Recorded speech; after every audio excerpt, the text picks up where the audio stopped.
예, 오늘 저희 계속해서 레위기 공부를 하겠습니다. 22장을 저희가 좀 빠르게 살펴보겠습니다. 22장이요, 분량은 많은데요, 그 내용은 많지 않습니다. 그래서 오늘 아마 그렇게 길지는 않을 것 같은데요. 예, 22장 저희가 살펴보겠습니다. 이제 잠깐 기도하고 시작하겠습니다. 하나님 아버지, 저희가 오늘도 주님 앞에 나왔습니다. 주님의 말씀을 통해서 저희가 우리 주 예수 그리스도를 또 바라보고 또 저희 자신을 주님의 말씀에 제대로 비춰볼 수 있도록 도와주시기 원합니다. 예수님의 이름으로 기도드렸습니다. 아멘. 예, 저희가 빠르게 한번 살펴보고 지나가도록 하겠습니다. 22장은 22장에 이제 다양한 또 규례들이 나오는데요. 1절 보시면 주께서 모세에게 말씀하여 이르시되 아론과 그의 아들들에게 말하여 그들이 이스라엘 자손의 거룩한 것들로부터 스스로를 분리하게 하고 또 그들이 내게 거룩히 구별하여 드리는 그것들로 인해 내 거룩한 이름을 욕되게 하지 못하게 하라. 나는 주니라. 그래서 22장에서는요, 이제 규례들에 대해서 설명하면서 이제 거룩하게 해야 된다, 이런 어떤 태도에 대해서 주님께서 강조하고 있습니다. 성경에 의하면 너무나도 당연하게 거룩한 것이 있고요, 또 거룩하지 않은 것이 있고요, 또 거룩한 것을 거룩하게 방법도, 그러니까 어떤 거룩한 것 자체가 있고 또 거룩하게 하는 방법이 있고 거룩하지 않게 하는 방법이 있다는 거죠. 물론 거룩하게 하는 방법은요, 하나님의 말씀대로 하는 겁니다. 또 자기 생각대로 하면 그건 거룩하지 않게 하는 거죠. 우리가 잘못하면요, 거룩한 것을 잘못 다룰 수도 있죠. 그래서 지금 레위기 22장에서는 그것에 대해서 경고하고 있습니다. 거룩한 것을 잘못 다루지 말고 거룩하게 다뤄라, 이렇게 말씀하고 있죠. 하나님을 믿는 사람들은요, 거룩한 것들을 부정하게 다루거나 부주의하게 다뤄서 주님의 이름이 모독받지 않게 해야 됩니다. 그러니까 우리가 항상 주님께 지혜를 구해야 되는 것 같아요. 복음을 전할 때도 주님의 방법대로, 또 주님께서 주시는 지혜로 잘 전할 수가 있고요, 또 제대로 못 전할 수도 있죠. 예전에 있던 교회에서는요, 복음 전하러 나가는 건 좋은데, 열심히 복음을 전한 건 좋았는데 싸웠습니다. 계속 나가서 사람들과 싸웠어요. 굉장히 거칠게 복음을 전하고 싸웠습니다. 그래서 결국에는 주변 사람들이 다 예수님을 믿는 게 아니라 예수님을 싫어하게 만들었어요. 교회를 싫어하고 예수님을 싫어하게 만들었습니다. 결국 하나님의 이름이 모독당하게 만든 거죠. 복음을 전하는 건 거룩한 일이죠. 거룩한 것을 좀 잘못된 방법으로 했던 것 같아요. 그래서 복음을 전하는 것도 중요하지만 어떻게 하면 더 잘 전할 수 있을까? 또 주님의 이름을 정말 높여드리는 방식으로 전할 수 있을까? 이런 부분에 있어서도 고민하고 또 지혜를 구해야 되겠죠. 3절에 그들에게 말하라. 너희 대대로 너희 모든 씨 중에서 자기에게 부정함이 있는데도 이스라엘 자손이 거룩히 구별하여 주께 드리는 거룩한 것들에 다가가는 그 혼은 누구든지 내 앞에서 끊어지리라. 나는 주니라. 이 제사장은 이제 주님을 섬기는 일을 할 때 굉장히 큰 주의를 기울여서 주님께서 말씀하신 대로 그대로 이제 행해야 됩니다. 그래서 이 말씀이 보여주는 그림은 굉장히 선명합니다. 하나님께서는 자신의 백성이 더럽게 사는 것을 원하지 않으십니다. 그래서 주님을 섬기는 사람의 손이 더러워지는 것도 원하지 않으십니다. 특히 하나님의 말씀을 다루는 사람이 더럽지 않기를 원하시는 거죠. 그래서 어떤 잘못된 일에 많이 결부될 필요가 없어요. 그러니까 이 그리스도 안에 있는 단순함에서 떠나 부패하게 될까봐 사도 바울이 염려한다고 그랬잖아요. 단순해야 됩니다. 삶도 단순해야 돼요. 그리스도인의 삶이 막 복잡할 건 없다고 생각합니다. 사회에서 일하고요, 또 신앙생활이 있죠. 하나님 말씀 읽고 연구하고 말씀대로 살려고 그러고 전하고, 또 가정생활이 있죠. 가정을 위해서 또 가정에서 내가 해야 될 일이 있습니다. 그리스도인의 저는 삶이 단순하다고 생각합니다. 복잡할 필요가 없어요. 그리고 쓸데없는 일에 결부될 필요가 없다고 생각합니다. 쓸데없는 일에, 정말 너무 중요하지 않은 일에 막 깊이 결부될 필요가 없다고 생각해요. 특히 믿지 않는 사람들과 같이 일할 수는 있겠죠. 근데 그걸 넘어서서 어떤 걸 연합해서 무엇인가를 할 필요는 저는 사실 없다고 생각합니다.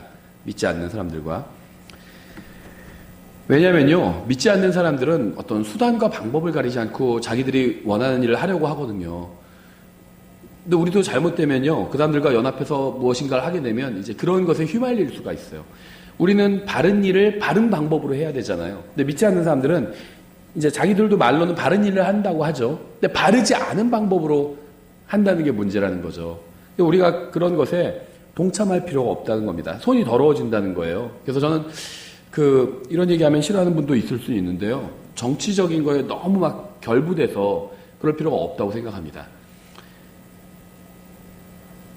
자기가 국민으로서 그냥 자기에게 주어진 그 한 표를 행사하면 되겠죠. 가장 하나님의 말씀대로 또 이 국민한테 이롭게 할 사람을 자기가 선택하고 그런 정당과 그런 인물을 선택해서 표를 주면 되는 거겠죠. 우리나라가 무슨 지금 대단히 기독교인들을 막 박해하고 이런 나라는 아니잖아요. 일반적인 국가잖아요.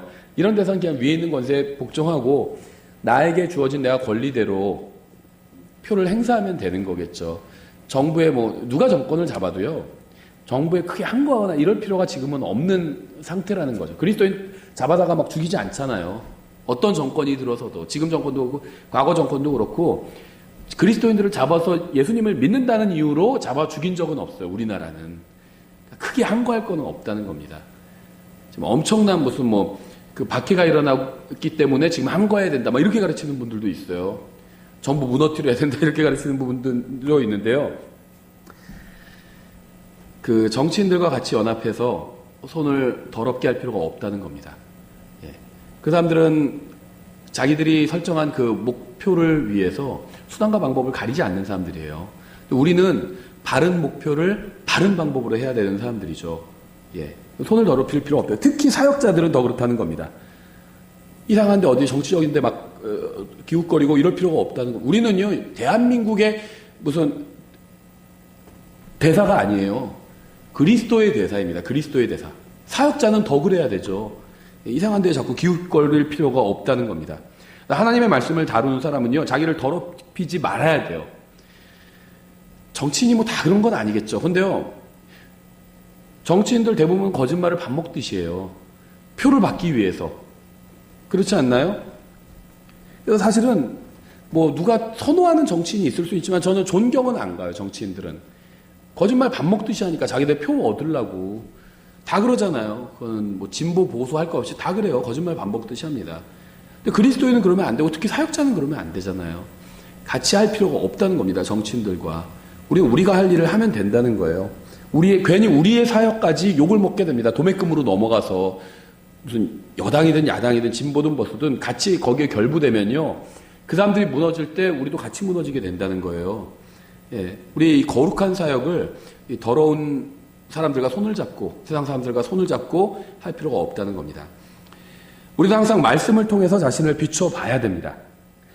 고린도전서 11장 31절 이렇게 되어 있죠. 만일 우리가 우리 자신을 판단하려 하면 판단을 받지 아니하려니와, 여기서 판단한다는 건요, 이 세상 살아있을 때 하나님의 말씀으로 나 자신을 판단해 본다는 거예요. 판단을 받지 아니하려니와, 이건요, 그리스도의 심판석에서 판단받을 필요가 없다는 겁니다. 미리 여기서 다 판단을 받았어요, 하나님 말씀으로. 그럼 그리스도의 심판석에서 판단받을 게 없어요. 왜냐하면 그리스도의 심판석에서 하나님의 말씀으로 우리를 판단하시거든요. 근데 그걸 미리 했어요. 그럼 거기서 할 필요가 없는 겁니다. 그래서 그리스도의 심판석과 관련돼서 굉장히 중요한 말씀이에요. 만일 우리가 우리 자신을 판단하려 하면 판단을 받지 아니하려니와, 우리가 판단을 받으면 우리가 죽게 징계를 받았나니. 지옥이 가진 않아요. 그렇죠? 징계는 받을 수 있죠, 이 세상에서. 이것은 우리가 세상과 함께 정죄를 받지 아니하게 하려 함이라, 이렇게 말씀하고. 세상은 정죄를 받게 돼요. 대한민국, 미국, 이란, 북한, 중국 다 정죄받게 될 겁니다, 세상 국가들은. 우리가 왜 거기에 동참해가지고 이상한 일을 할 필요가 없다는 거죠. 우리는요, 하나님께서 우리에게 맡겨주신 일을 하면 되는 겁니다. 그렇죠? 사람들에게 복음을 전하고요, 하나님의 말씀대로 살고요. 그렇게 해야 돼요. 정치적인 거에 막 놀아날 필요가 없다는 겁니다. 사도행전을 보면요, 정치적인 상황이 막 평화롭지 않았잖아요. 독재였고요. 그것도 또 로마 황제 치하에 있었잖아요. 로마 황제는 자기를 신이라고 주장을 했거든요. 최악의 지도자 아닌가요? 자기를 신이라고 주장하고 그런 지도자가 있는 그 체제에서 산다면 최악의 상태잖아요. 사도 바울이 다른 일 했나요? 정치를 개혁해야 된다는 그런 주장했나요? 사도행전에서 열심히 복음 전했습니다. 그게 그리스도인의 일이고 특히 사역자의 일이죠. 사도 바울이 뭐 딴짓하지 않았잖아요. 가서 막 사람들 조직하고 무슨 세상 사람들과 같이 협력해가지고 무슨 뭐 데모하고 무슨 뭐 정부에 압력을 가하고 이런 일을 안 했어요. 재판은 자기가 재판받을 땐 자기의 권리를 다 주장했죠.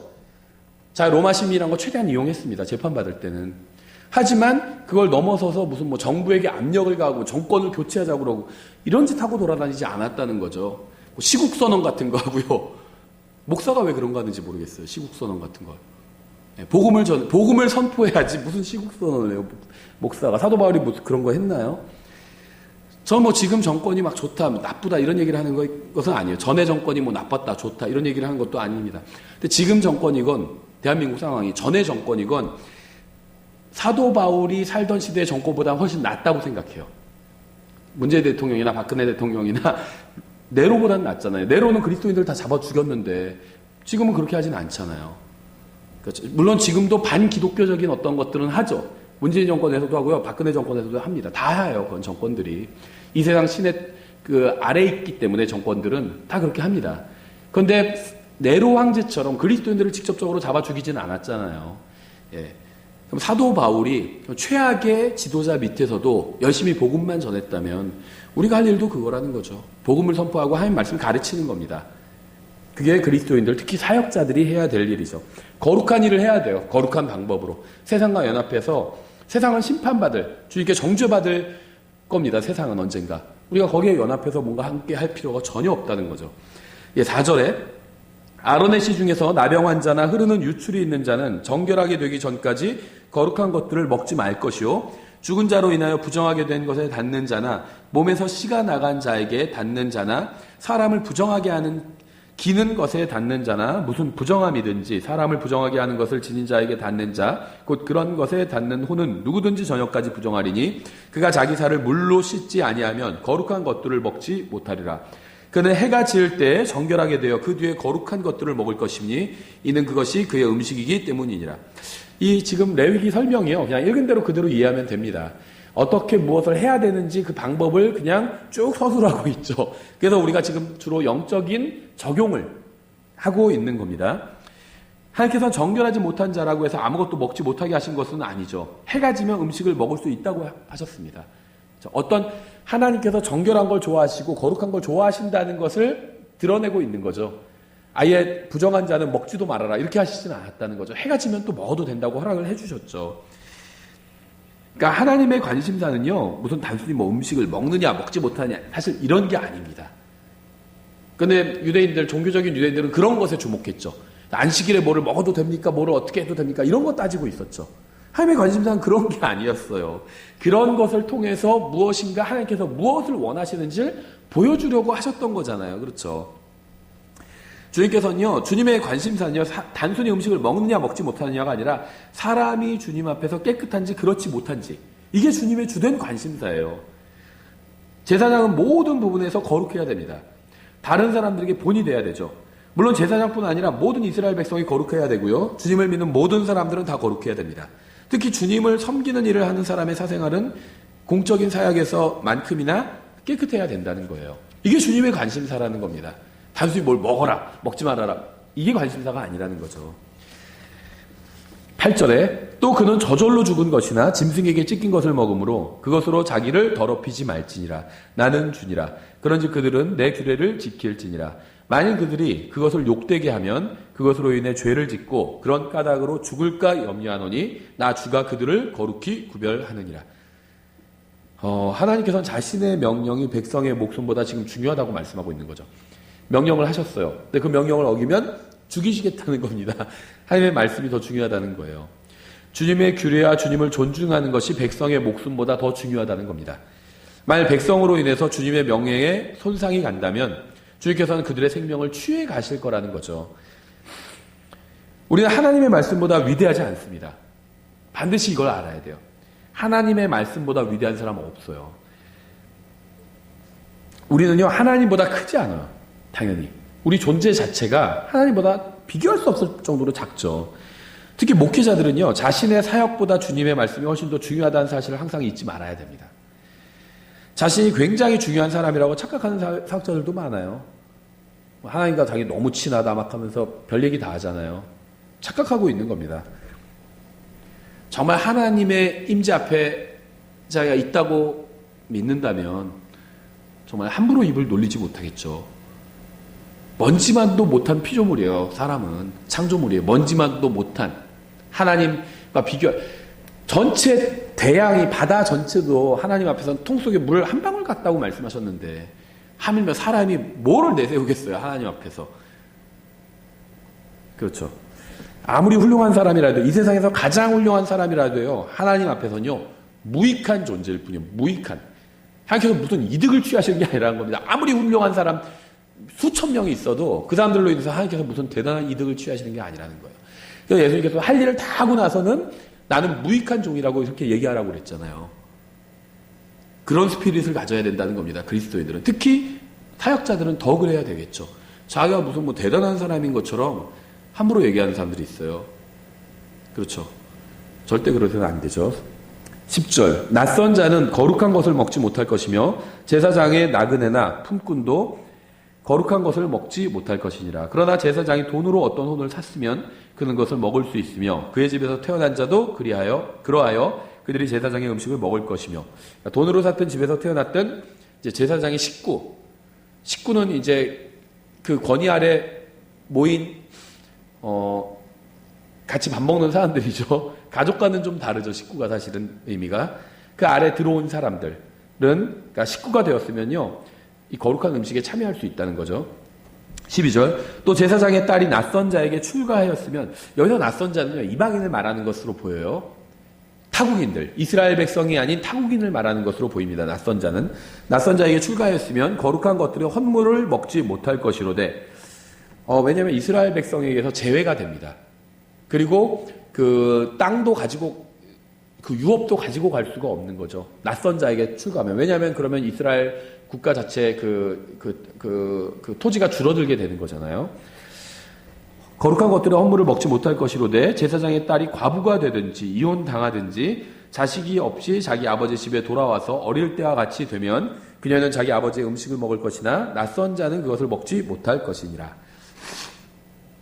낯선 자는 타국인 말하는 거예요, 계속. 그래서 여자가 결혼을 하면요, 아버지의 권위를 떠나서 남편의 권위 아래로 들어가게 됩니다. 하지만 자식이 없는 채로 남편이 죽거나 이혼을 해서 다시 아버지의 집으로 돌아오면 아버지의 권위를 따라야 됩니다. 그렇죠. 근데 이제 자식이 있을 경우에는 다르다는 거죠. 왜냐면요, 그 아버지가 집안의 머리지만 아버지가 없어요. 그럼 어머니가 머리가 될 수밖에 없죠.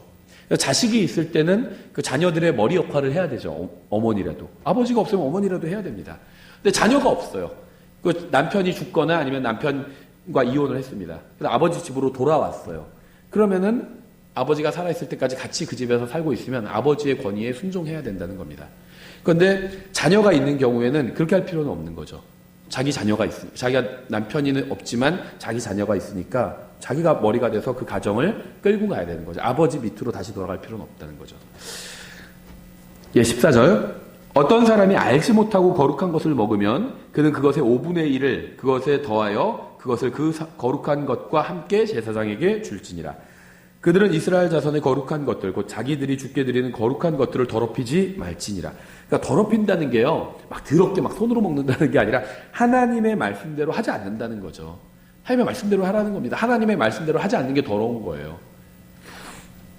또한 그들의 거룩한 것들을 먹을 때 범법의 불법을 담당하지 않게 할지니 나 주가 그들을 거룩히 구별하느니라.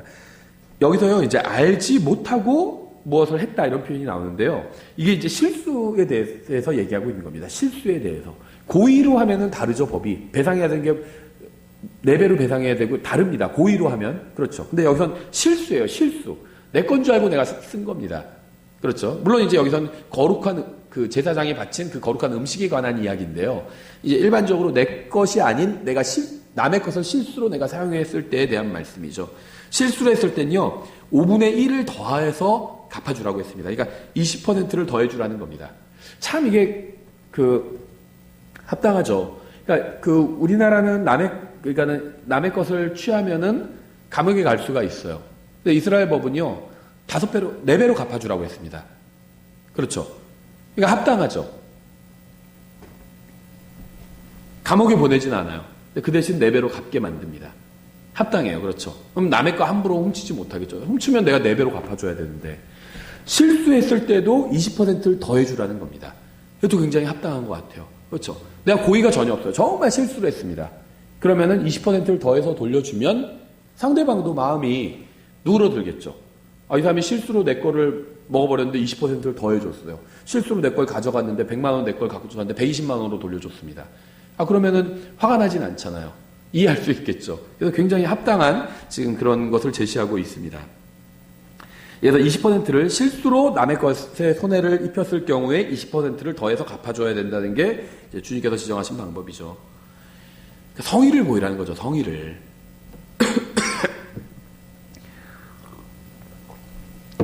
저 예전에도 말씀드렸지만 이제 가끔 뭐 한문철 변호사 한문철 TV라는 게 유튜브에 교통사고에 대해서 우리나라에서는 가장 권위가 있는 사람이거든요.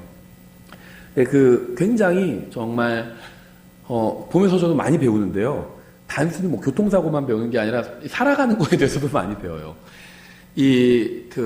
사고를 냈을 때 이제 내가 보험에 가입돼 있으면 내 보험에서 어떤 해결을 해주잖아요. 그러면은 보험에서 예를 들면 나오는 내가 실수로 사람을 교통사고로 죽였다. 그럼 보험에서 3천만 원이라든지 5천만 원이라든지 지정된 액수가 나옵니다. 그럼 이제 그걸 배상을 해주죠, 그 사람에게. 더 나올 수도 있고요. 다 보험에 따라서. 근데 그렇게 나와요. 근데 거기서 그런 얘기를 해요. 그 보험에서 나오는 것만 달랑 주지 말고 당신 돈도 더해서 주라고 하거든요.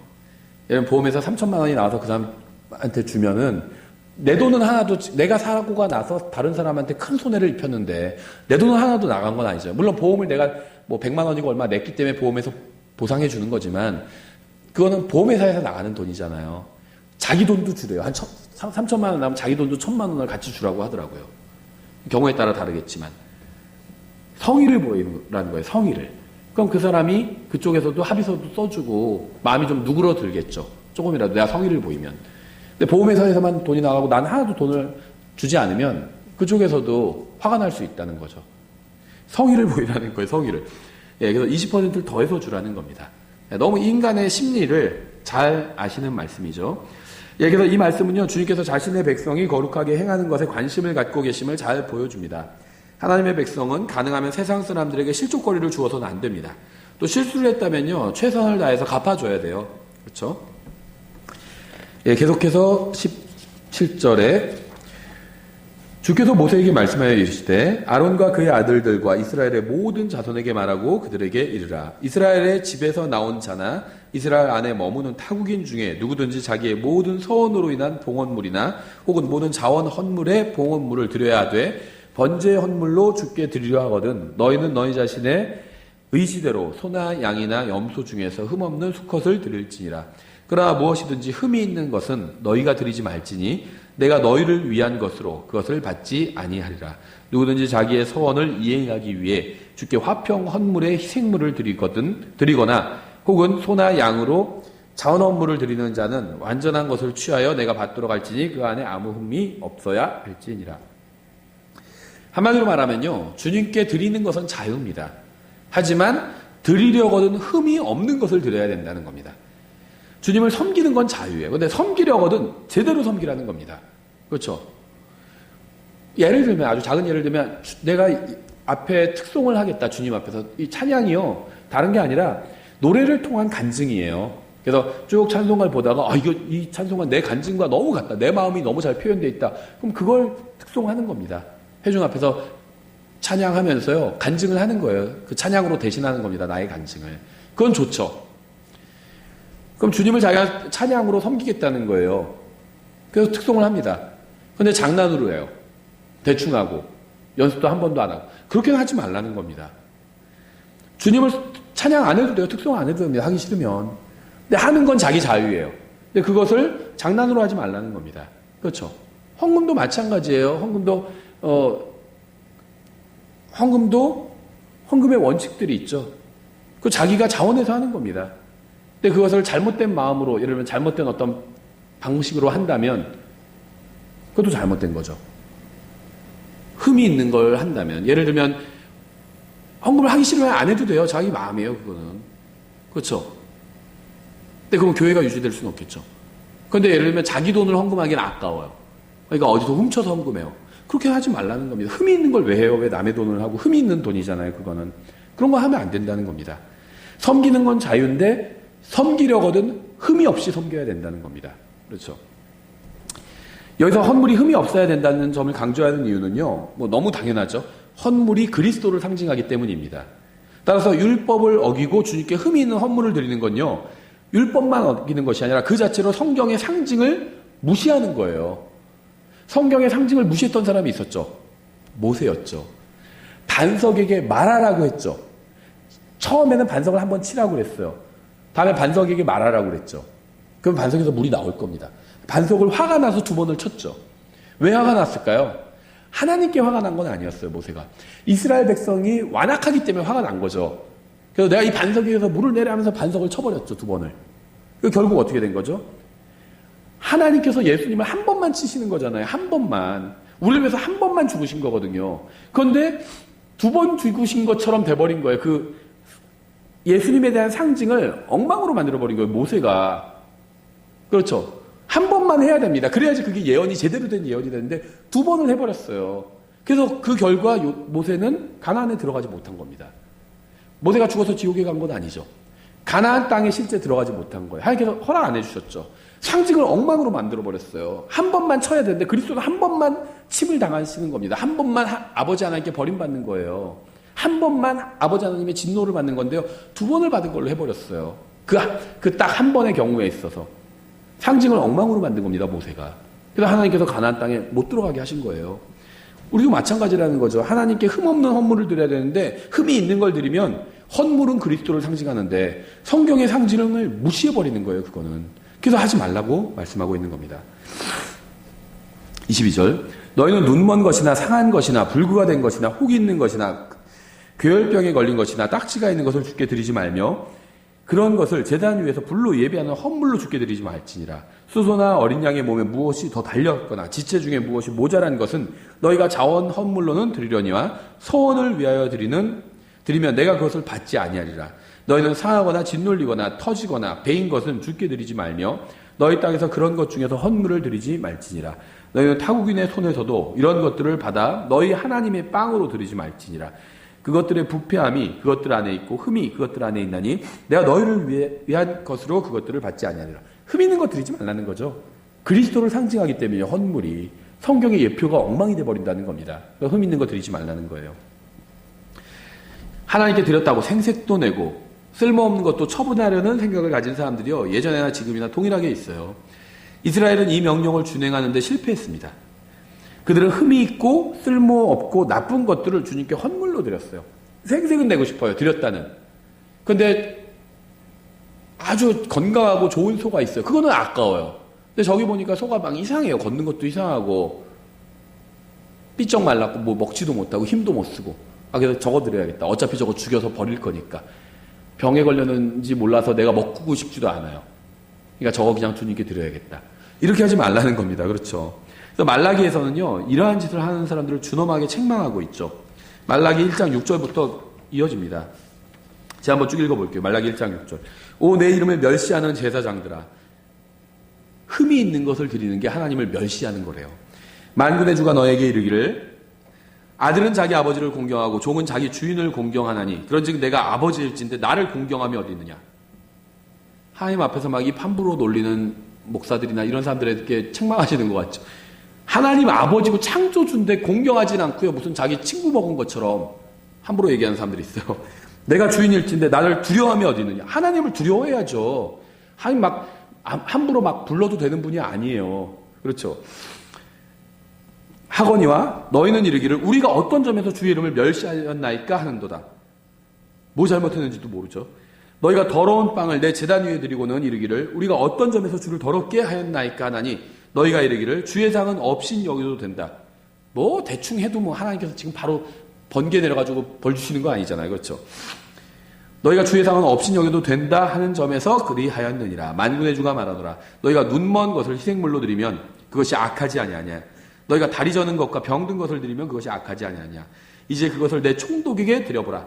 아주 좋은 기준을 제시하고 있죠. 네, 자기 뭐 대학원생은요 자기 지도 교수님한테 드려보라. 그러면 돼요. 회사 다니는 사람 자기 사장한테 줘보면 알아요. 그렇죠. 아무거나 줄 수 없죠. 하나님께도 아무거나 그렇게 막 갖다 바치지 말라는 겁니다. 그렇죠. 그가 너를 기뻐하였겠으며 내 외모를 용납하겠느냐. 만군의 주가 말하더라. 이제 청하노니 우리에게 은혜를 베푸소서 하고 하나님께 간구하라. 이것이 너희 수단을 통해 지금까지 있어 왔나니 그가 너희 외모를 중시하겠느냐. 만군의 주가 말하노라. 이 외모라는 건요, 단순히 생긴 거 말하는 게 아닙니다. 내가 가진 거, 그렇죠. 뭐 생긴 것도 포함이겠죠. 잘생긴 거, 못생긴 거, 키가 작고 크고, 다음에 그것 외에 내가 가진 거, 재산이 많고 적고, 그 다음에는 많이 배우고 적게 배우고 이런 거 다 포함입니다. 외모라는 건. 하나님께서 그런 거 중요하지 않으신다는 거예요. 무슨 뭐 박사학위 여러 개 있다고 하나님께서 그 사람 더 존중해 주지 않으신다는 거면, 돈 많다고 하나님께서 그 사람 더 존중해 주지 않으신다는 거예요. 외모는 그런 걸 말하는 거예요. 만군의 주가 말하노라. 너희 가운데 조금이라도 맞지 아니하고 문들을 닫을 자가 과연 누구냐. 또 너희가 조금이라도 맞지 아니하면 내 제단에 불을 피우지 아니하는도다. 내가 너희를 기뻐하지 아니하며 너희 손에서 헛물도 받지 아니하리라. 해 뜨는 곳에서부터 해 지는 곳까지의 이방인들 가운데서 내 이름이 크게 되며 모든 곳에서 내 이름을 위해 향을 드리고 정결한 헌물을 드리리니 내 이름이 이교도들 가운데서 크게 되리라. 이건 이제 재림의 문맥이죠. 만군의 주가 말하노라. 그러나 너희는 말하기를 주의 상은 더러워졌고 그 상의 열매 곧 그분의 먹을 것은 업신여겨도 된다 하므로 내 이름을 더럽혔느니라. 만군의 주가 말하노라. 너희가 또한 이르기를 보라 그 일이 얼마나 피곤한가 하며 그 일을 향하여 코웃음을 치고 찢긴 것과 다리 저는 것과 병든 것을 가져왔느니라. 우습게 여긴다는 거죠. 하나님 섬기는 걸 대충 그냥 저런 거 대충 모아서 그냥 버릴 것 대충 쌓으면서 하나님 드려, 이렇게 하는 거죠. 주가 말하노라. 너희가 이같이 헌물을 가져왔으니 내가 너희 손에서 이것을 받겠느냐. 받지 않으신다는 겁니다. 그렇죠. 그러나 속이는 자, 곧 자기 양떼에 수컷이 있는데도 서운한 뒤에 부패한 것으로 주에게 희생물을 드리는 자는 저주를 받으리라. 나는 위대한 왕이며 내 이름은 이교도들 가운데서 두려운 것이니라. 만군의 주가 말하노라. 자신에게 필요 없는 것은요, 주님께도 필요 없어요. 그런 것들은. 그걸 알아야 됩니다. 주님께 무엇인가를 드리려거든 쓸모없는 것을 드리지 말고요. 소중한 것을 드리십시오. 아끼는 거 드리세요. 아끼는 거. 가장 좋은 길은 주님께 먼저 마음을 드리는 겁니다. 그러면 가장 소중한 것도 드리게 돼요. 보물이 있는 곳에 마음도 있다고 말씀하고 있어요. 너희 보물이 있는 곳에 거기에 너희 마음도 있으리라, 이렇게 말씀하셨잖아요. 우리가 주님께 무엇을 드리는지를 통해서 우리가 주님을 어떻게 생각하는지가 드러나게 됩니다. 그렇죠. 쓸모없는 것을 들여놓고는요, 주님께서 모르실 것이라고 생각하는 것은 어리석은 생각이에요. 게다가 우리의 영적 상태도 다 드러내 보여줍니다. 내가 무엇을 드리느냐. 이거는 뭐 물질적인 것만 포함하는 게 아니죠. 물질적인 거 포함이죠. 그렇죠. 내 재산 포함이죠. 내 시간, 내가 가진 모든 것, 내가 가지고 내가 사용하는 모든 것, 물리적인 것 이상이 있잖아요. 가장 좋은 걸 드려야 돼요. 가장 좋은 것을. 시간도 가장 좋은 시간 주님께 드리고요. 그렇죠. 26절 다시. 주께서 모세에게 말씀하여 이르시되 수소나 양이나 염소가 태어나거든 이래 동안 그 어미 밑에 있게 하라. 8째 날 이후에는 불로 예비하는 헌물로 그것을 주께 드리면 내가 받으리라. 너는 암소든 암양이든 그것과 그것의 새끼를 하루에 잡지 말지니라. 네, 새끼는 일주일 동안은 어미와 함께 지내게 해야 되고요. 새끼와 어미를 같은 날 잡지 말라고 말씀하고 있죠.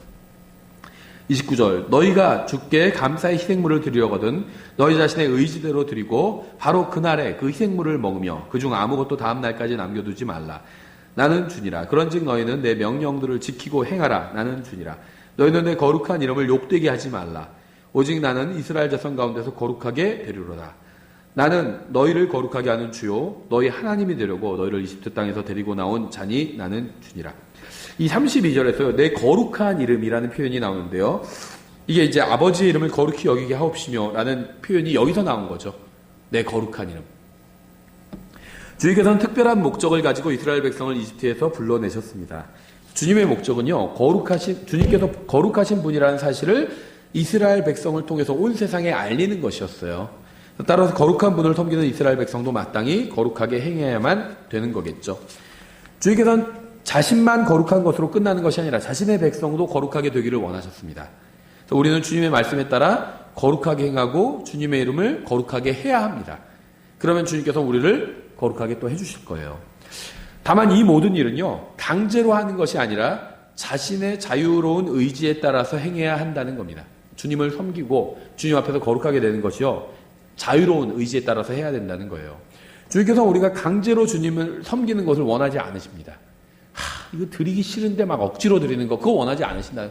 드리지 말라는 거예요. 그러면 하나님이 거지도 아니고요. 하나님한테 무슨 적선하는 게 아니에요. 하나님을 사랑하기 때문에 내가 하나님을 정말 공경하기 때문에 하나님께서 나에게 해주신 일이 너무 감사하기 때문에 내가 지금 드리는 것이 아무리 많은 것을 드려도 주님의 은혜에 다 갚지 못하지만 내 마음을 표현하기 위해서 드리는 거예요. 우리가 뭔가 드린다고 해서 뭐 하나님께 대단히 이익이 가는 게 아닙니다. 근데 내가 내 마음을 표현하기 위해서 드리는 거예요. 내가 이게 너무 아끼는 거지만요. 주님께서 저에게 해주신 일이 너무 감사하기 때문에 내가 이거 드리는 겁니다. 주님. 그렇게 드리는 겁니다. 그렇죠. 억지로 하지 말라는 거예요. 억지로 안 해도 돼요. 억지로 안 해도 됩니다. 사람들이 착각하는 게 자꾸 우리도 그럴 때가 있어요. 자꾸. 막 누가 뭘 하면 막 너무 고마워하고요. 물론 이제 같은 사람이니까 고마워할 수는 있겠지만 굽신굽신 너무 할 필요는 없다는 거죠. 예수님 누가 믿어주면 내가 고마운 것처럼. 예수님 믿으면 자기가 좋죠. 그렇죠. 물론 저는 기쁘죠. 누가 예수님 믿으면. 이 사람도 드디어 진리를 알게 됐구나 해서 기쁘죠. 하지만 그 사람이 가장 좋은 거죠. 하나님이 무슨 뭐 대단한 이익을 얻으시는 게 아니죠. 그렇죠. 하나님 선하신 분이기 때문에 그 다음에 지옥에 가지 않고 하늘나라에 가는 걸 기뻐하실 뿐이죠. 그 다음에 회개하는 걸 기뻐하실 뿐이죠. 너무나도 선하신 분이기 때문에. 하나님께 무슨 대단한 이익이 돌아가는 게 아니라는 겁니다. 예. 그래서 무슨 뭐 자기가 조금 하나님한테 뭘 해놓고 하나님 좀 믿어놓고 아니면 하나님께 뭐 조금 드려놓고는 하나님 앞에서 뭐 대단한 것처럼 자기가 대단한 일을 한 것처럼 이렇게 생각하는 사람들이 있는데 엄청 큰 착각을 하고 있는 거죠. 예, 주님 강제로 섬기지 않아도 됩니다. 주님 무슨 뭐 거지가 적선받는 그런 것처럼 주님을 섬겨서는 안 된다는 거예요. 감사하는 마음으로 내가 주님께서 나에게 해주신 일에 10,000,000,000 1도 못 갚지만 이걸 다 내가 다 드린다 해도 10,000,000,000 1도 못 갚지만 그래도 내가 주님께 내 마음을 보여드리고 싶다. 그래서 섬기는 거예요. 그래서 드리는 거고. 그렇죠. 주님께서도 우리를 위해서 자원해서 자신의 생명을 내어주셨어요. 히브리서 12장 2절. 우리의 믿음의 창시자요 또 완성자이신 예수님을 바라보자. 그분께서는 자기 앞에 놓인 기쁨으로 인해 십자가를 견디사 그 수치를 멸시하시더니 이제 하나님의 왕자 오른편에 앉으셨느니라. 수치와 고통을 참으셨어요. 자원해서. 우리를 위해서. 우리도 똑같이 주님께 그렇게 할 수 있다는 겁니다. 주님을 위해서 내가 손해가 나고요. 참을 수 있다는 거예요. 주님께서 이미 우리에게 주신 사랑을 우리가 자원하는 마음으로 주님께 돌려드려야 됩니다. 주님께서 이걸 원하시는 거예요.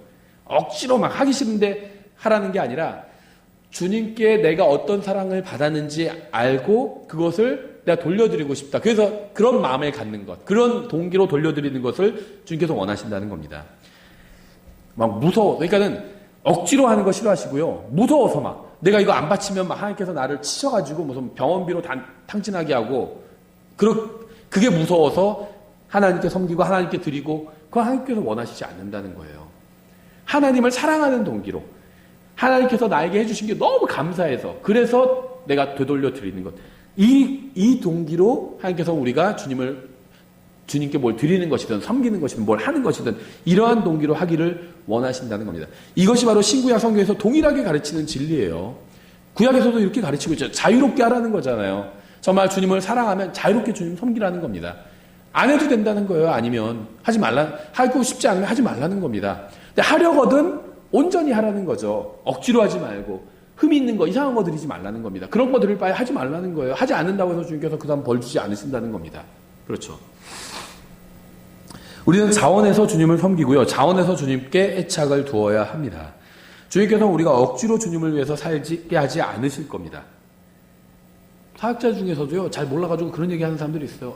자기는 하기 싫은데 주님께서 자기를 억지로 사역자로 만드시고, 주님께서는 그렇게 하신 적이 없습니다. 자기가 하고 싶으니까 한 거죠. 자기가 정말 하기 싫으면요, 다른 거 하면 됩니다. 억지로 주님께서 다 사역자가 되게 하시지를 않아요. 다른 거 하고 싶으면 다른 거 하면 돼요. 자기가 무슨 뭐 대단히 희생하는 것처럼 사역자가 돼가지고 대단히 희생한 것처럼 자기는 하기 싫은데 억지로 하나님께서 자기를 사역자를 만드셨고요. 자기가 뭘 억지로 그렇게 얘기하는 사람들이 있는데요. 제가 뭐 누구를 특정하는 건 아니기 때문에 그냥 솔직히 말씀드리면 저는 가증하다고 생각해요. 하나님 앞에서 가증하다고. 하기 싫으면 다른 거 하면 되죠. 다른 거 하면서 자기가 성도로서 참여하면 되잖아요. 교회에. 왜 하기 싫은 사역을 억지로 해요? 기쁨으로 하지. 전 감사해요. 기회를 저에게도 주셨다는 게. 그렇죠. 제가 아무리 사역자가 되고 싶어 해도 아무도 사람들도 안 모이고요. 하나님께서 저한테 양 한 마리도 안 맡겨주시면 사역을 못하죠. 그렇죠. 그리고 저에게 기회도 안 주시고 그러면 못하죠. 근데 기회를 주시잖아요. 하나님께서. 얼마나 감사해요. 섬기고 싶어요. 주님을. 잘했으면 좋겠어요. 저는. 제가 더 좋은 사역자가 됐으면 좋겠습니다. 더 능력을 많이 주셨으면 좋겠어요. 하나님 말씀 더 잘 가르치고 싶어요. 예, 더 열매를 맺고 싶어요.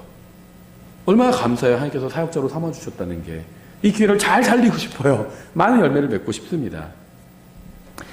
예, 주님께서는 우리가 억지로 주님을 위해서 살게 하지 않으실 겁니다. 주님께서는 자신의 백성들에게 친절한 사랑을 보여주셨고요.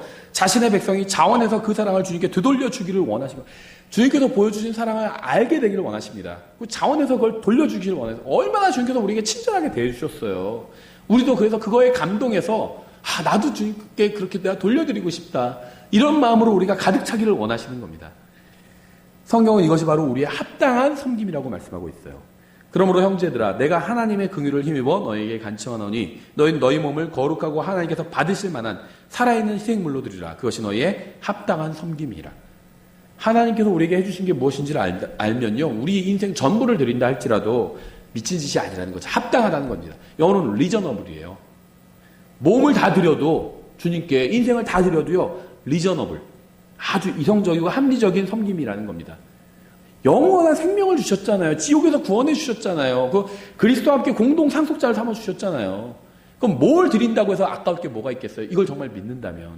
그래서 자기 인생을 전부를 드려도요, 합당한 섬김이래요. 세상에선 미쳤다고 하잖아요. 예수 믿고 미쳤다. 그래서 완전히 교회에 자기 인생을 다 갖다 바치고 있다. 세상에선 그렇게 판단하지만 하나님께서 우리에게 어떤 사랑을 주셨는지 모르기 때문에 그런 얘기를 하는 거죠. 하나님께서 나에게 주신 사랑이 어떤 것인지 안다면요, 인생 전체를 드려도 미친 짓이 아니라는 겁니다. 리저너블, 이성적이고 합리적이고 합당한 섬김이라는 거예요. 예, 그래서 이 레위기 22장은요, 하나님을 섬기는 태도에 대해서 구약 성경에서 아주 강조하고 있는 장이라고 생각을 합니다. 이것은 신약과 구약이 동일하게 가르치는 진리죠. 레위기 22장을 한마디로 요약하면요, 하나님을 섬기려는 사람은 자원해서 섬겨라. 억지로 섬길 필요는 없다. 다만 자원해서 섬기되 가장 좋은 것으로 드려라. 라고 요약할 수가 있겠습니다. 이제 23장에서부터는 정말 레위기의 핵심적인 이야기들이 나오죠. 이제 제사, 명절 이런 아주 핵심적인 것들이 나오게 됩니다. 예, 그래서 저희가 다음 시간에 계속해서 살펴보겠습니다. 잠깐 쉬었다가 저희가 12시부터 기도 제목 나누겠습니다.